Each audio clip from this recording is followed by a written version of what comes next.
Hey you guys, it's Brit. Tonight we're here to talk about Shari Frank going on a podcast recently and what she had to say about being part of a family vlogging channel growing up through her adolescent and teen years. And I also want to talk about the most recent disgusting recipe that Alicia Dougherty decided to share. And lastly, I also want to have a discussion about internet aunties and what Mom Uncharted had to say about it, because I think it is an interesting conversation. So if you're interested, please keep watching.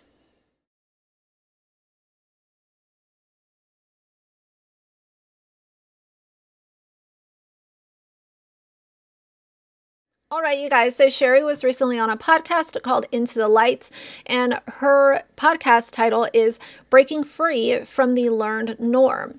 Shari Frank's story of personal empowerment in finding a relationship with Jesus.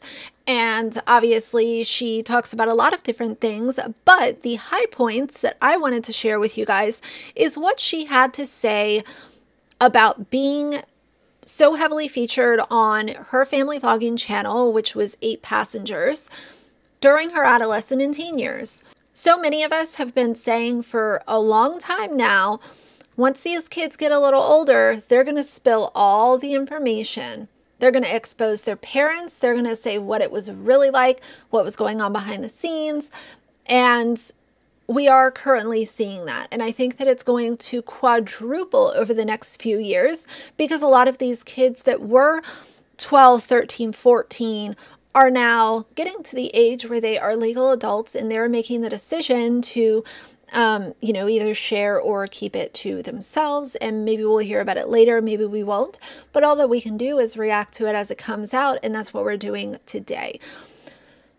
So I will share the couple of clips, but essentially this confirms what the conversation is around family vlogging. Your children are employees and they are expected to perform as if they are employees.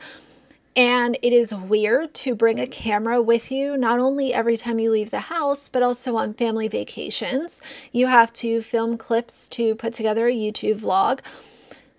Hawaii with 8 Passengers, Disney World with the Ballinger family, whatever it is, nothing is not content. We're talking about everything from shower routines to vacations to first day at school to doing laundry to grocery shopping. Everything is content because they are opening up everything to their audience. Nothing is off limits, and it is so sad. I know that there are a lot of different things that can make a childhood not perfect, and that's tough.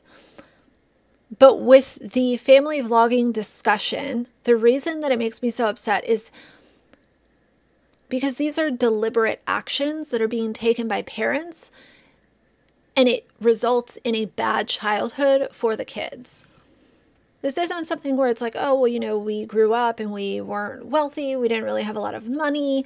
My parents had to work too much so that they could pay the bills. Like, those are things that can make a childhood maybe not super memorable, but those are not damaging. They're not intentionally harmful, if that makes sense. I thought it was strange at first, honestly. I was like, this is weird. Like, we take a camera with us everywhere. And oh, was that, legit? yeah, we took a camera when we'd go on vacations. We'd film going to the store. We'd just, always kind of film everything. But over the years, I got used to it more. It's yeah, this is, our job. This is, our job, she says, at the age of 12. Well, I guess she said she realised it was a job within a few years, but she had been on camera since she was 12 and then realised, oh, actually, when I'm on camera, this is me working. Which I think goes without saying, shouldn't be the case. We pay for vacations. This is how we get to do fun stuff. You don't love it every day, but you do it because it's work. Fucking hell, this is actually so sad. And we have said this in the past in so many other videos that, you really are just kind of making your kids work if you're vlogging them 24/7 and that's how you make money. But then you'll hear these family channels being like, oh no, it's okay, they love it, they think it's great and all this stuff, when clearly we've just seen here, prime example, someone who was involved in a family channel saw it as work and she said that she didn't love it all the time. So maybe, just maybe, we should probably just let kids be kids and not put them on camera and feel like they're working at the age of 12. Did that ever get hard? Like being in the limelight all the time? Yeah, it got hard, especially growing up. Yeah, growing up. And then I feel like as I got older, people got like meaner in the comments. Yeah, see, this is one of the many problems people have with family channels, is that you're putting kids in the public eye in front of millions in some cases, and at the end of the day, some people are going to be mean because that's what the internet is like. So why would you want to put your kids in that situation when they're not old enough to even understand what is happening? All they see is people are being mean to them whenever they go on like their social medias. And like I said, that is something that people have been bringing up for a while, but yet again, this is a prime example that it actually is true. Vlogging every single day of your life is harmful. It's intentional. And what is it serving? It is serving as a form of revenue so that the parents can stay home and make an assload of money off their children as they overshare with weirdos on the internet. Now, the reason to close out my thoughts on this Shari Frank podcast is a lot of, I will get some comments from people saying, well, why don't you talk about child actors? Why don't you talk about kids in Hollywood? And I know that there are some really horrible stories that have come out of kids in Hollywood. I realize that. They are covered by mainstream media. They are widely known, widely talked about. The issue with family vlogging is that it's not necessarily covered by mainstream media the way that child actors are. And aside from the Coogan Act, it's very obvious that these family vlogging kids do not have other protections and that separation of home life versus work life, because their home life is their work life. So I don't talk about child actors very often because there are laws and regulations that are put in place for the kids, and the YouTube vlogging kids do not have those protections in place. The goal is for them to have those protections in place eventually, but we're not there yet. And until we get there, we're going to do what the internet does, and we're going to discuss it. If it's happening online, it's going to be a discussion online, and it's really important because family vlogging is like the damn Wild West. Just no regulations, do what you want. Like, you know, who knows how it's going to damage the kids as they get older.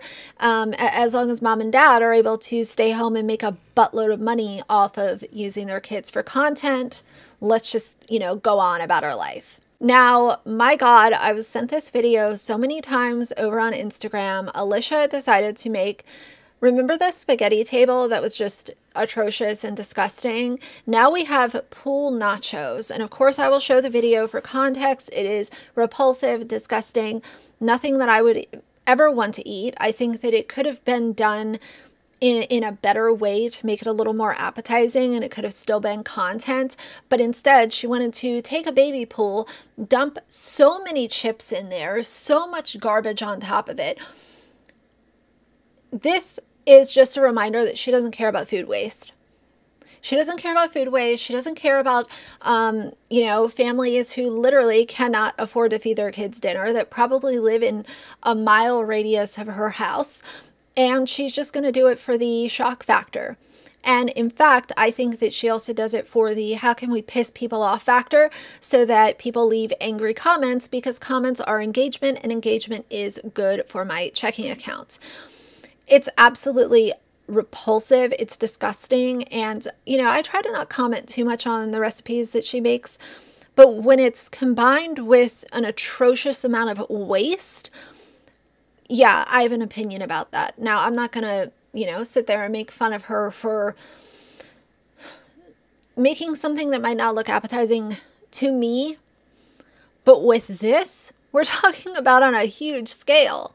It's not even, not only is it not appetizing, but you're wasting so much food. I want to know how much of that gigantic mess the kids actually ate. That's what I'd like to know. So since Alicia, I know that you watch all the commentary videos about you, even though you say that you don't, how much was actually eaten, and don't lie. That's what I would like to know out of my own curiosity. I was also sent a couple of screenshots from the Kinship Girls Snapchat. And there are obviously creeps who follow her on Snapchat. And why do people even know who she is? It's because Alicia decided to plaster her all over social media. And the comments that this girl gets are so repulsive and disgusting. And at the end of the day, this is all Alicia's fault. Nobody would even know who this kid was if you decided to protect your children's privacy. You want to do all of the good things for people who need it, and you're such a good Samaritan. But you have taken two kinship kids and absolutely plastered them for your own financial gain, so much to the point where now this girl is over on Snapchat having creeps talk about her feet and things that they want to do to them. It is disgusting, and Alicia, this is your fault. You are not a savior. You're a fake savior, and more people catch on every single day. The last thing I want to talk about in this video is this video from Mom Uncharted. She responded to a comment that said, "You made me realize that being an internet auntie cousin is weird. So I unfollowed family pages. Never realized that I was the strange adult." I really appreciate this comment, and no one send this individual hate because they have made a change, and that is what it's about, right? It's about listening to a different perspective and recognizing that we are adult strangers watching children grow up, children who don't have any knowledge and have not consented to having their lives be filmed and use this content online. We as strangers shouldn't have access to these children, these videos and these images and this personal information and these milestones, right? It's all too much. It has gone too far. These family vloggers and the influencers, they want you to feel like they're part of the family, right? But like, we need to think critically about this. They don't care about you. They just care about your like and your view because it makes them money. So props to you, and I hope more people do the same thing. And Mom Uncharted responded to this and just said, you know, this is great. It's a good dialogue. It's people changing their minds, changing their perspective based on educating themselves about the dangers of family vlogging and building parasocial relationships with children that they don't know. And I think this is really interesting, especially because, you know, I get so much heat for talking about Auntie Lauren. Even though she has made herself very well known, she screams from the rooftops that she is associated with the Dougherty Dozen, and Alicia is just her bestie, and everyone's a bunch of haters. Again, it's still my opinion that it is weird. If you have made a friend on the internet, I still think that it is stepping a line to label yourself as an internet auntie. Just as this person said, this person recognizes it, whereas when I say it, I'm called a hater. But I did want to share that with you guys because I think some people, it's like until you actually take a step back and take a look at what is my role? Like, what am I doing to add to this family's popularity? If you disagree with family vlogging and the issues with kids being exploited on social media and oversharing about certain topics, the best thing that you can do is stop watching them. Unfollow. Unfollow, stop watching them, and that is step one. Because the sooner that family vloggers become irrelevant, the sooner that they'll just fizzle out.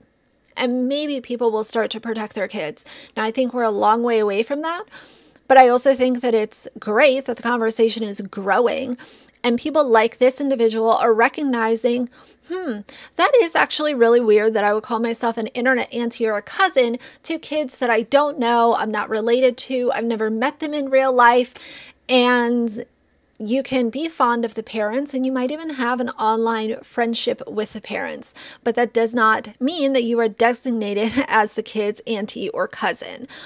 But either way, self-awareness is amazing and I love to see it. So I wanted to share that with you guys. But I'm going to finish up this video now. So tell me how you feel down below. If you liked the video, please leave a like and a comment. And if you'd like to see more from me in the future, please subscribe. I'll see you guys soon. Bye.